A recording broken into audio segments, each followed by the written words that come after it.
It's 5:45 on CHEX Daily. Teacher welcomes Kate Winn. She's a mom, she's a blogger, and she's a teacher. And sometimes, you know what, it's nice to have great stories about your teachers, and sometimes parents have concerns or issues with their teacher. How do they move forward on that? Well, the first thing I just want parents to remember is that your child's teacher is really one of the best allies you have. So you really want to make sure that you're maintaining that relationship for the good of everybody. But after that, really, it's just all about the communication and sort of the who, what, when, where, how of getting your point across. Could it often be a story of, your child comes home and the story's misconstrued to be the teacher is mean and that's why this is happening, and that's why it's best to open up those lines of communication? Oh, for sure. Yeah, you definitely want to get your child to tell you, their version of whatever happened at school that day. And you have to watch your reactions as well, because sometimes your kid, depending on how you react, they might downplay or withdraw and not give you the information you need. Or sometimes they can see, ooh, mom or dad is getting really worked up about this. I'm going to embellish so we can make this a better story. So you just want to make sure that you're kind of trying to be neutral and just ask the right questions to get the information. But definitely things can be misconstrued. I can give an example. Even just this year, I had a mom write me a note, and I got it one morning, and it said, my child came home last night and told me such and such. I'm sure this must be a miscommunication. Would you mind clearing this up?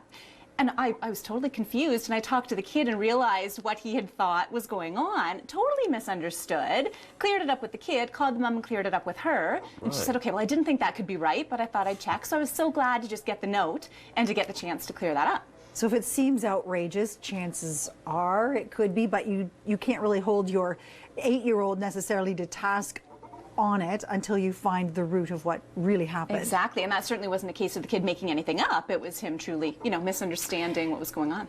Well, there's that limit, right? There's that line. Absolutely. Are they telling a story, or are they just sharing a story that gets away on them? Yeah, absolutely. And I guess another thing is, what happens if you get some sort of confirmation that, maybe the teacher didn't do something you personally agree with? Where do you go from there? You definitely start with the teacher. Right. I know some parents, their instinct might be, I want to call the principal about this. You really want to start with the teacher. A good principal is going to refer you back to the teacher anyway and say, have you talked to Mrs. Winn about this? Please try that first. But, and definitely express your concern.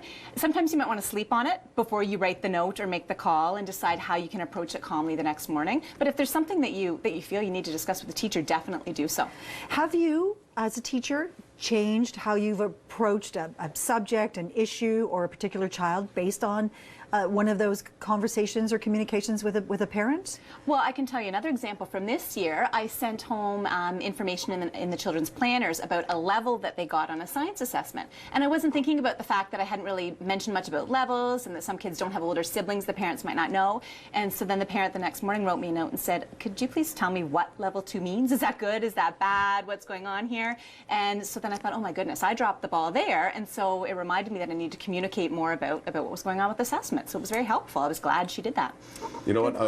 When you said that you should call your teacher first and not the principal, reminded me of something that maybe it would help me remember later when my kid is in school. It's like calling 911. If you have an emergency, call 911. But if it's not an emergency, then just call the police station, right? So it's kind of the same. Principal's 911, and you're just the police station. So I think that's sure, that works. Right? Yeah. All right.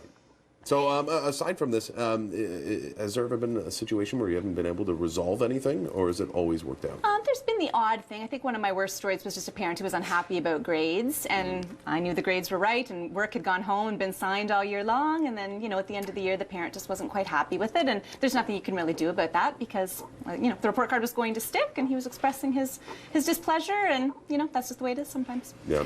So maybe starting the communication, in September, October. Hey. As opposed to in May or June. Yeah, for sure. Thanks very much, Kate. Thank you. All right, thank you very much. That's Teacher. We've got the roundtable coming up, but first let's go back to Kaylee Bedore.